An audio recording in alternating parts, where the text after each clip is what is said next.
And a very warm welcome back to the programme. Now, we are on air for another hour, after which Tariq Qureshi is coming in with the Money programme, and that in turn segues into talking of books, which is on from 2 to 4 this afternoon. So we've got some great programmes lined up for you the rest of the day here on Dubai Eye 103.8. We just had, of course, Rob McCaffrey and Derek White in the studio. They were talking about their careers, their career path following their demise from show sports.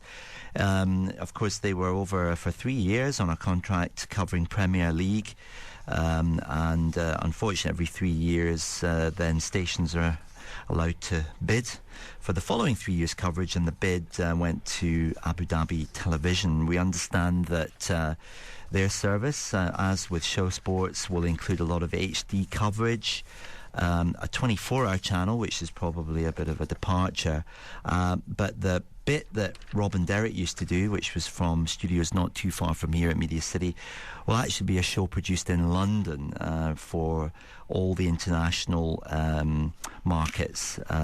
So it'd be interesting to see how that works out. We've had a text in saying, is it Rob and Derek, or Robin Derek, or Rob and Derek? Or what is it? That's vis-a-vis the fact that they have got a gig at Meydan for 10 more nights covering the World Cup. It's a great idea. Basically, they bring in star guests. Last night, for example, they had Ricky Hatton, the boxer, with them, and they're going to be having some top football coaches and players joining them in ensuing episodes of this roadshow that they're doing at Meydan. And so it is Rob and Derek. So it's ROBANDDEREK, robbandderek.com, and that is the means of finding out about all those events at Meydan.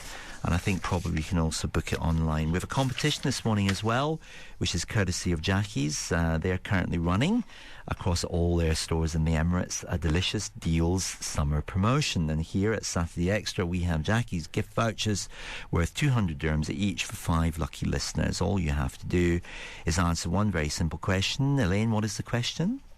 Oh, the question is, what is the theme of Jackie's summer promotion? What is the theme of Jackie's summer promotion? I actually just mentioned it there in my run-up.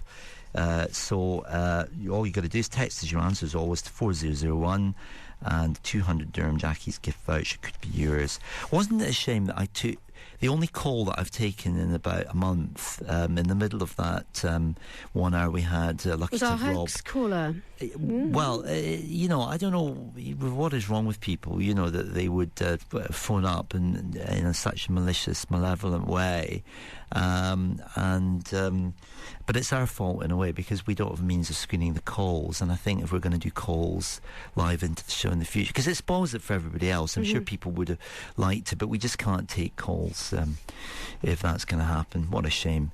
Somebody has said, Harry, this must be to do with Harry Redknapp, Harry won't do a national team because he can't take backhanders. Another unattributed, unassigned text. And somebody has said, why did Dominic not include Nasri and Benzema, and he should have played Malouda and Henry from the start. What a terrible France team. That is from Jimmy. Well, moving on this morning, coming up in our final hour, we're going to be joined by Hisham Wine, our culture vulture, who's going to be talking about the art scene ahead in the coming week. Also, we've been joined this morning by Ewan and Jordan, our interns, who are from Jess, and they are going to be giving a review of the new A-Team movie. And then finally, my disc of the day. And just before we go off air, we'll be announcing our 5 competition winners in our Jackie's Electronics competition to win those 200 dirham vouchers. But first, a very good friend of mine, who is the regional director for MENA and Pakistan of BBC World News, has written a new book, which is called Letters to Dahlia. It's subtitled Reflections on Lebanon and the Middle East, in which he has a passionate plea to the next generation of people living in our amazing region. And he is none other than Hani Soubra. Good morning, Hani. Good morning. Thank you. Lovely to see you. Same here. Thank you very much for having me. Now, I've always just known you as a wonderful well, TV kind of guy who runs BBC World News here. And by the way, congratulations to BBC World News. It's looking fabulous, isn't it? Yes. It moved into that new set at N8 at BBC Television Centre a couple of years ago now. Correct. And then you've got all these new programmes which have started this year. The Hub with Nick Gowing, and you've got correct. World News Today with Zainab Badawi, who I think won the International Television Presenter of the Year award last year. Lucky to have Zainab.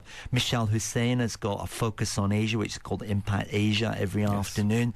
And George Alagaya, who also presents on the National Network. Correct. Yeah, he's doing GMT with George Alagaya. And then in the middle of the night, if that's not enough, you've got all these programs which come from your Washington bureau, produced by Rome Hartman, ex-CBS News. So, but I didn't know that you were a writer. Have you always had a passion for writing? I was always I had that as a hobby, and I always wrote in my leisure time. Sometimes pure reflections on certain issues, and sometimes meditation into deeper issues. Now, as I'm maturing in my life, I wanted to leave something for my two beloved daughters, something of a legacy, stuff that I have learned in life, stuff I would like them to learn in life, mistakes I think nobody in this part of the world, or even on a global scale, should fall in these traps anymore. Now, unfortunately, we have seen a lot of abuse, especially in the name of religion and ideology, and that's what triggered the passion to address a global audience, coming from a country that has witnessed civil war, Lebanon, living in a region that is very turbulent and boiling, where passions are exceptionally strong and heated and can be manipulated by the vicious, can be manipulated by the mongers. So this is the message I'm trying to send to Daria, which in my head represents a generation.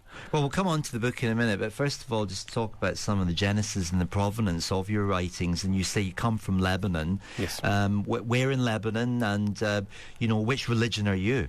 I come from the city of Beirut. I'm a Muslim, and I came here in 1989. Like 90% of the people, 2 years, I said, and I entered my 20th. Yes. Well, I've just entered my 31st, actually. So it is amazing. I came on a 1-year contract, Hani, and also, funnily enough, came originally working in television. And Lebanon is a fantastic, and it's a fascinating country.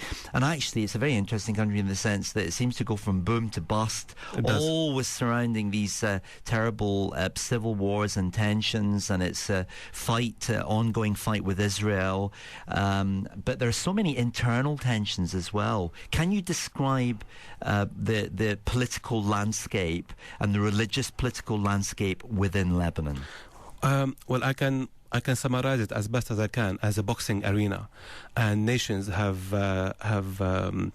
replaced Iran in the early 1900s as the boxing arena. In the past, it was Iran, the Russians, the English. Everyone was fighting there. Now, Lebanon, ever since its inception and independence, has become that boxing arena in the region. So you find mighty regional nations are actually conducting their internal affairs on our soil. And this is something that is of great concern, because nobody wants to be robbed of their decision to live as they want to live, as so opposed to be under the influence. Right. So an example of that would be the Syrian influence, or is it at a level of American influence? It's all of the above. Iran, Syria, Israel, U.S., Saudi Arabia, everyone has got more or less their sponsored parties, and some of these parties lead the country into further destruction. Others can possibly take it out of its misery. But where we are now, we are in the middle of a massive regional conflict, and Lebanon is the stage set for that conflict. And in fact, the political situation in the entire region can never be resolved until this axis of Lebanon and Israel is sorted out. Absolutely. It's impossible, isn't it? Absolutely. Unless you find a solution and a resolution to the Palestinian issue, you will never ever have a peaceful Middle East. What of events of the last 7 days and the flotillas? What's your take on that? Well, of course, on the surface of it, I feel that 9 people have been brutally murdered, and I feel that the loss of life is never justified. But then again, this is a new player has been introduced to the region, which is Turkey, which is competing on a regional role similar to that of Iran, Saudi Arabia, Egypt, the US, etc. So you think the Turks are being belligerent? I think everybody is. Everybody is being I think belligerent. everybody is. There is a massive milking cow. In marketing language, there is a massive attractive product called Palestine.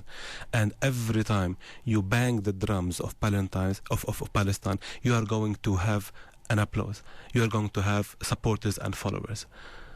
Were you hopeful of the Obama administration's intentions surrounding Palestine? It seemed that, we were going to have that problem resolved.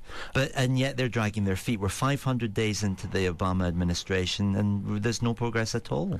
I think between intention and implementation, there's a massive gap. Let's say, to give the guy the benefit of the doubt, his intentions are fantastic. But implementation-wise, nothing have changed since the days of George W. Bush. Now that is in principle. In practice, I think the Americans have got so many issues on their plate. Iraq, Afghanistan, from the spill to the economy, so on and so forth. So I really am not sure if this issue, the Middle East crisis, the Palestine issue in particular, is going to be in the front or the back burner. My gut feeling is that nothing different will change from the previous administration. Now, what about the quartet?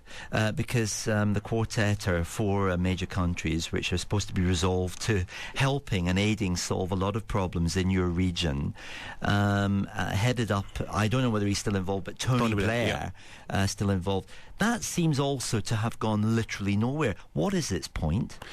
I think all initiatives and all ideas that were adopted by the Western world to help to solve the Palestinian issue has reached a dead end. The quartet is one of them. The Arab Initiative is another one of them. King Abdullah has an initiative, and he announced that in Beirut in the year 2000. That has also hit a brick wall. I'm not convinced that there are partners in the Israeli state that are really keen and eager to push the peace process forward. There are no partners.